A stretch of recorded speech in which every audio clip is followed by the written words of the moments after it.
मरले कहू बेरी रहल। दुकान भी एक ठहर के लुटाई गई, सारी सामान। बस चंद्रशेखर आज़ाद को यहाँ मत बुलाइएगा। हमार पैसा 2.5 लाख रुपया ले रहा। अच्छा, मजबूत है, डंडे से मारेंगे, डंडे से मंगाएंगे, डंडे से मारेंगे, डंडे से मंगाएंगे। मशीन भी उठवा ले गई ना। नमस्कार, मैं जय कुमार, आप देख रहे हैं पब्लिक नेशन। दोस्तों, अभी हम मौजूद हैं उत्तर प्रदेश के जौनपुर ज़िला के अंतर्गत मोहम्मदपुर कांध गांव में, जहां पर पिछले दिनों हमें आप लोगों ने सुना कि एक ही परिवार में बड़े बेटे, छोटे बेटे और पिता की उन्हीं के जो खराद की मशीन है हाईवे के पास, जहां पर के नेवादा में, जहां इन लोगों को कोई अनजान बन के आता है और किस तरह से इनके ऊपर धारदार हथियार से या उन्हीं की खराद में जो मशीन थी हथौड़े से किस तरह से या पेचकस से उन्हें मार दिया जाता है और इतना भयानक उन्हें मौत दी जाती है कि सुनकर आपकी रूह कांप जाएगी। तो ऐसे में हम परिवार के बीच उपस्थित हैं, आइए जानते हैं कि क्या हुआ था और किस तरह से घटना को अंजाम दिया गया। तो इस वीडियो में आगे हम बात करते हैं।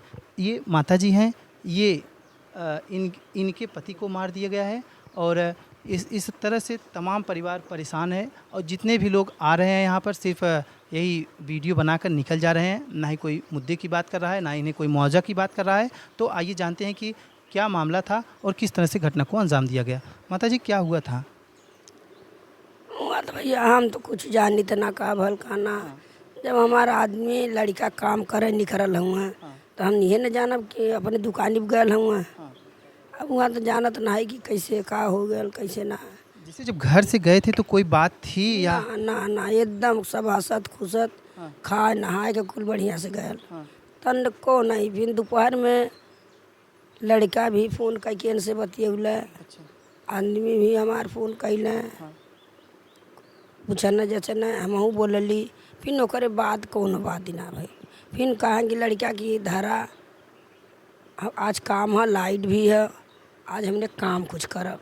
सबको होता है कि जैसे हम कोई काम करें तो हम कुछ करेंगे तो हमें ज़्यादा पैसा आएगा, सबको यही रहता है।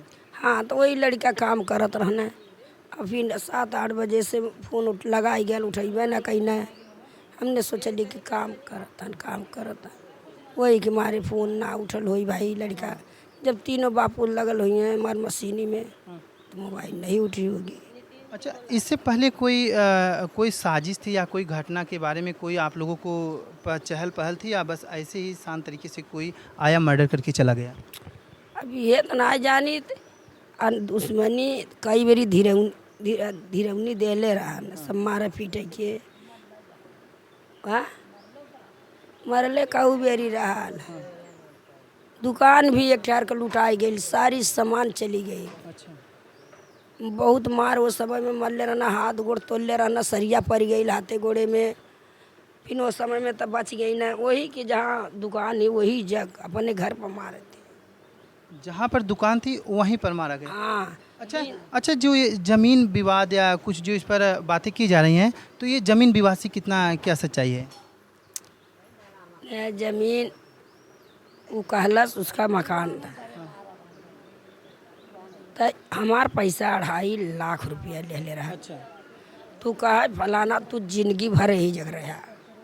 अच्छा, जिनकी ज़मीन थी उन्हें आप लोगों ने पैसा दिया था तो तब जाकर आप लोग वहाँ रह रहे थे? हाँ। वो कहा कि भाई व्यवहार रहा वो हमारे में ज़्यादा एकदम जैसे जना की जीवती जो आता रहा। हाँ, घुले मिले थे। हाँ। कहा कि चलो हम तुम के कब्बो खाली न करब। जीव आतर रहा। अब वही जग वो जीव आतर करत कर वो पैसा मंगना उन्हें पैसा दिला नहीं दुकान खाली कहना। अरे, जब हम आपको पैसा दिए हैं तो उसके बाद हम आपको किस तरह से क्या करेंगे, क्योंकि आपने हमें ज़मीन दी तो हम आपको पैसा दिए हैं। तब जब हमारे पैसा मिली तब नौकर हमारी मशीन खाली का हमारी मशीन भी उठवा ले गई ना। आइए यहाँ पर थोड़ा सर, आप भीम आर्मी से। तो सर, अभी हम देख रहे हैं कि जो भी लोग आ रहे हैं सांत्वना तो दे रहे हैं, लेकिन क्या कारण है कि हमेशा दलितों को ही निशाना बनाया जा रहा है यूपी में? ये तो सदियों से हमेशा से बनाया जा रहा है। आज कोई नई बात नहीं है और ये चीज़ें तब तक होती रहेंगी जब तक दलित स्वयं खड़ा नहीं होता है, जब तक हम लोग ईंट का जवाब पत्थर से नहीं देंगे। तो क्या वो समय आएगा भी या ऐसे ही हम लोग ऐसे देखते रहे अत्याचार? समय आएगा। हाँ। समय आ गया है। अब धीरे धीरे भीम आर्मी के लोग कदम बढ़ा रहे हैं आगे। और इसका जवाब जल्द ही दिया जाएगा। सर, आजमगढ़ की घटना हो, गोरखपुर की घटना हो, या कहीं हम जौनपुर की घटना हो या बलिया की घटना हो, जहां हम देखते हैं दबा कर पहले उन्हें उनकी पहली बात तो उनकी आवाज़ नहीं उठाई दी जाती, उन्हें दबा दिया जाता है। तो अगर आवाज़ उठती भी है तो ऊपर से ऐसा दबाव आता है कि वो केस ही ख़त्म हो जाता है। तो क्या ऐसे कब तक चलता रहेगा? नहीं, इस केस में ऐसा कोई दबाव नहीं बना पाएंगे लोग, क्योंकि ये मामला हाई लेवल का है और भीम आर्मी के जो चीफ हैं चंद्रशेखर आज़ाद, उनके संज्ञान में भी मामला है। उन्होंने कल ट्वीट भी किया है। और अगर इसमें तनिक भी लिपापोती हुआ तो फिर बड़ा आंदोलन होगा और चंद्रशेखर आज़ाद स्वयं इसमें आएंगे, वो नेतृत्व करेंगे इसका मामले का। लीपा पोती की आप बात करें, यहाँ पर अभी जस्ट पहले जो इस परिवार में थे उनके छोटे बेटे की मतलब कि उनके बेटे की लड़की को देखने गए थे शादी के लिए। तो वहाँ पर बताया जा रहा है कि वो फ़ोटो वायरल करके ऐसा बताया जा रहा है कि प्रेम प्रसंग का मामला दिया जा रहा है। नहीं, ये तो फर्जी बात है, ऐसा कोई मामला नहीं है और प्रेम प्रसंग का कोई मामला नहीं है। चूँकि हम लोग लगे हैं उस मामले में, आपके एसपी से और सीईओ से, सीईओ सिटी से, इंस्पेक्टर से लगातार बात हो रही है। मैं कल भी थाने पे बैठा रहा वहाँ, और कल भी परिवार से हम लोगों ने मुलाकात वहाँ पे बातचीत किया है उस संबंध में। तो तमाम अधिकारी लगे हैं, एसटीएफ की टीम और एसओजी की टीम सब लगी है। लगातार वो लोग पकड़ रहे हैं, दबिश बना रहे हैं। अभी तक कोई खुलासा विशेष नहीं किए हैं। उन लोगों ने कहा कि अभी हम लोग जांच में लगे हैं।